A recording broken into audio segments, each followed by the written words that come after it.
The winds were blowing hard on a late autumn day in Providence, Rhode Island. A sparse crowd looks on, mouths covered by white surgical masks. After a long-awaited season, Brown finally takes the field for its first contest on November 3rd at home against Camp Devens. The Bears are pinned at their own 8-yard line after a punt on first down. When else? By Malone, who also quarterbacks for Camp Devens. They pick up one first down, but can't convert another and must punt it back. The breeze picks up even more.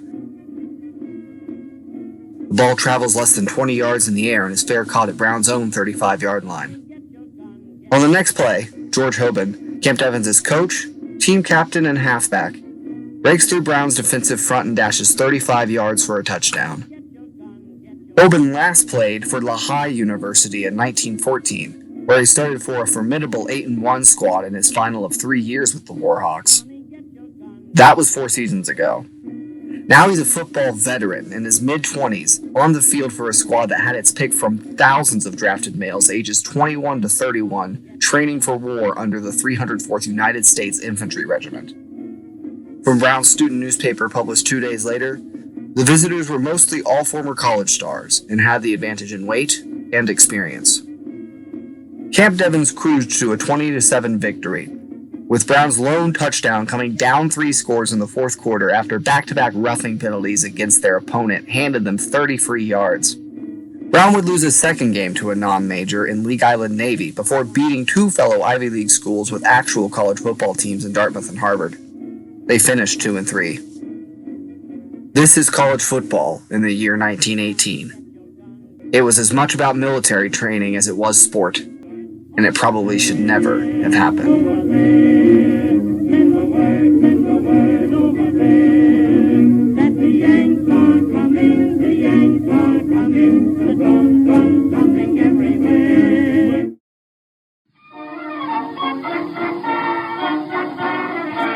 Our story begins in 1916. Believe it or not, American football has already grown firm roots within the university system of the United States. Ohio State, now a perennial power, had yet to win a conference or national title, and yet here's an article from the September 1916 edition of the Ohio State Alumni Magazine citing football as first in popular interest within the Department of Physical Education. Ohio State's team that year, led by eventual 3-time All-American Chick Harley, had its first ever undefeated season and won the Western Conference. They weren't named national champions, but that didn't stop the university from giving them a full front page on the school paper, a rally with 1,200 fellow students, and a dance hosted by the sophomore class. Elsewhere, the actual winner of the national title is unclear. Pop Warner-led Pittsburgh is the only school that claims it. The NCAA lists it as both Pittsburgh and Army. The aforementioned Ohio State was unbeaten but had 2 one-point victories against weaker Western Conference opponents, even though the schools weren't in the West. And there were 5 other schools whose only blemish on their respective records was a tie.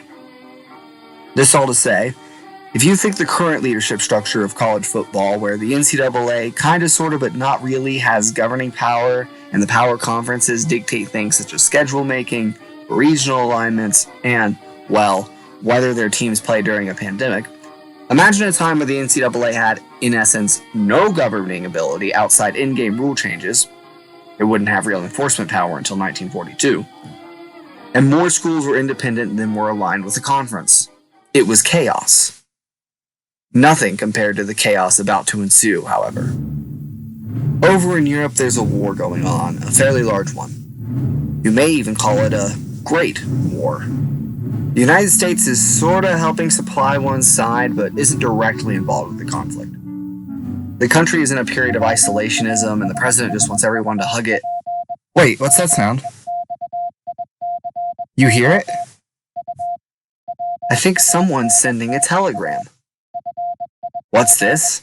Germany wants to form a secret alliance with Mexico against the neutral United States? Oh hey, the United Kingdom is on this call too. Wait a minute, hold on. Let's see here. Central powers, Austria-Hungary, Bulgaria, the Ottoman Empire. Italy was in the alliance but stayed neutral when the war broke out. Germany. Yes. Allied powers, France, Russia, Serbia, Belgium, Italy after they eventually broke the alliance to get more land because what else you were going to do, and the United Kingdom. Oh no. Hey UK, you want a burgeoning superpower as more than just a funds plug? Why don't you show the US that nice message you intercepted? The illicit telegram is seen on the front page of the New York Times March 1st, 1917, and America had declared war by April 6th, 1917. Now America needs soldiers to fight in the big war. The US has only drafted recruits once in its history, and those minimal, Civil War, pay to avoid, married men exempt drafts didn't turn out so well with the New York riots and whatnot. I wonder if there's a better Selective Service Act of 1917. Require all able-bodied men to register for the draft and they can be conscripted at the President's order. Now 70% of our military can be made of conscripts. Millions of troops! European foes will buckle before our might. And football is part of the plan at military training facilities. Dozens of camps and academies and bases form teams to participate in the 1917 college football season.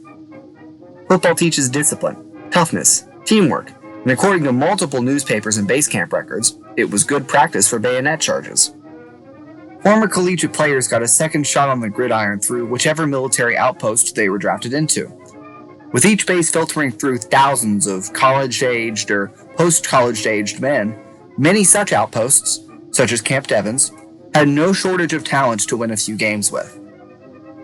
Overseas, the American Expeditionary Forces formed a league to keep soldiers occupied, one dominated by the Kansas native-laden 89th Division. Georgia Tech, meanwhile, dominated the college football landscape under the coaching of John Heisman. Yes, that Heisman, and took home the national title that season. Following that season, however, something else started taking young American lives outside this immense war. I want to make this clear now.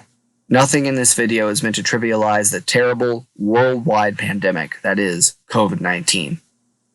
750,000 people have died worldwide, with the death toll in the United States climbing closer and closer to 200,000. Please keep wearing your mask. Please keep socially distancing. All that being said, it's a common cold compared to the influenza epidemic of 1918 and 19. An estimated 500 million people, 1/3 of the world's population, were infected across the globe. 50 million people died from H1N1, 675,000 of them in the United States. And unlike coronavirus, well, I'll just let the Center for Disease Control explain it. Quote, mortality was high in people younger than 5 years old, 20 to 40 years old, and 65 years and older. The high mortality in healthy people, including those in the 20 to 40 year age group, was a unique feature of this pandemic. As terrible as coronavirus has been, the same CDC only puts the mortality rate at 0.02% for college-aged persons, let alone college-aged persons that are in prime physical condition. And that shut down the season for 2 of the 5 power conferences. Given these facts, it seems doubtful that even with a 1910s understanding of medicine, the 1918 college football season could have moved forward. But remember that guy that wanted everyone to hug it out from before?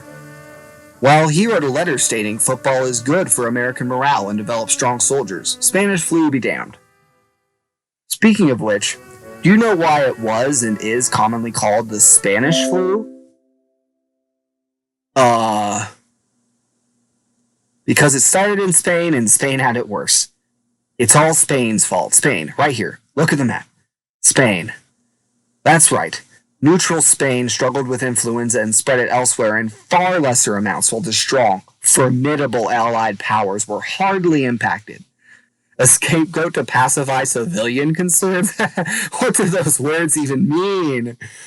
Oh, the first cases were reported at a military base in Kansas, and the infection rates were no higher in the non-aligned nation than most others affected. No. It was Spain. Spain. Even through media censorship and presidential push, there were still a fair share of people who felt the 1918 season should be canceled. Many previously scheduled games were. But Wilson supported flu-time football so full-heartedly, the lines between military training and the collegiate game blurred even further. Wilson's Washington founded the Student Army Training Corps, or SATC. The SATC allowed enlisted men to pursue an education at the same time they were training for military service in the Magnanimous War. They received an education, the United States received better and more efficient ways to train troops. Win-win. And the upcoming round of drafting was the largest yet, with a grand European offensive planned for early 1919. So many men took advantage of this new program, which only lasted 2 months due to the fall of the Central Powers later that year. And the rosters of many collegiate football teams were filled with future servicemen new to the school as a result. There were also travel and practice restrictions for teams included in the SATC program to ensure that football didn't interfere with cadets' actual military training, of course.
So let's review the logistical challenges for college football in this 1918 season that Wilson is shoving forward. Team numbers decimated by a draft. A hodgepodge of temporary military teams and actual collegiate football programs that are sometimes also drafted men in the SATC. A pandemic, one that affected 20-year-olds as much as 80-year-olds, one of the worst in human history, at its height, and a lack of cohesive leadership for the sport at a national or regional level. It created some scheduling problems. Back to our friends at Brown. Before Camp Devens, they waited months to open their season. Even with the war, the Bears could potentially return around 40 players from an 8-2 team, although they had a, quote, decided lack of heavy men. They started in late September the year prior, and all indicators were for an October 12th start date against a military team for their 1918 campaign. Oh wait, athletic director Dr. Marvel, yes, that's his real name, had to call for more players and school locks down for quarantine October 8th. No one in or out. Okay, now there's a possible matchup with RI State on the 19th. Let's get this season going. Never mind, that fell through. Let's just play an intra-squad game instead. Okay, it's October 22nd. No updates on games yet, but the two intra-squad teams have come up with their own fight songs, apparently. Let's see what Company A came up with. Cheer for old A-Team. A-Team must win. Fight to the finish. Never give in. Shout raw 5 times. Alright, that's enough of that. Is B's any better? Nope. They've rhymed mufti jeans with navy beans and referred to themselves as husky men. Let's get back to trying to schedule some real competition, shall we? The 26th looking any better? Maybe. The Brown football team has decided to play an inter-squad game not by companies this time, but by pitting Army cadets against Navy cadets. That's an improvement, right? No? Okay. Also, quarantine has been extended another week. The next Saturday, November 2nd, arrives and Brown doesn't have an opponent. Oh wait, now Camp Devens' squad is ready to play. Cool, let's schedule the game for the next day. The details will work themselves out. A few weeks later, the Bears had another game added against a Service Academy team, either the day of or the day before the game occurred. This all according to the Brown Daily Herald, a first-hand account. Scheduling issues like these were commonplace across the country, and it caused drastic variations in both number of games and difficulty of games for teams. We're going to compare the standard deviation of games played in the 1916 season, the most recent college football season pre-draft and pre-pandemic, to the 1918 season by number of games played. Essentially, how far away from the average number of games played by a team was each team. It's a way to measure how unpredictable a season schedule is. For example, the average Division I team in well-organized 2019 played 12.8 games. The standard deviation from the mark was 0.75, meaning on average teams were either 0.75 games over or 0.75 games under 12.8 on their respective seasons. Pretty predictable. Teams played 12 to 14 games without fail. The standard deviation of games played for Division I college football teams in 1916 was 1.32 games. Somewhat volatile due to programs on Shake Your Ground and the way conferences impacted schedules at the time, but overall teams were mostly playing 7 to 9 games. In 1918, the standard deviation was 1.92 games. This leap is greatly amplified when you consider that, on average, teams only played 5 games because of all the cancellations, 3 less each than in 1916. A team could have only managed 3 games and another just as easily have gotten to 7, more than double their counterpart. The 1918 college football season was a disjointed mess. And when contests were played, players' lives were put at risk from a deadly pandemic. But they did play a season in the end. And I'll be sharing the outcome and some of the best stories in part 2.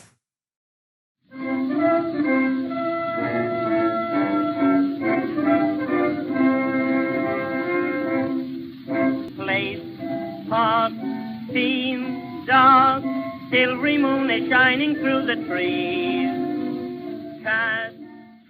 Hey, this is Andy, doing a little unscripted outro appearance here. Remember to like and subscribe if you liked the video and want to help this new channel grow, because that's how YouTube works. Comment also helps analytics from my understanding. So if you have some thoughts you'd like to add, I'd love to hear them. I'll try to respond to any questions people have too.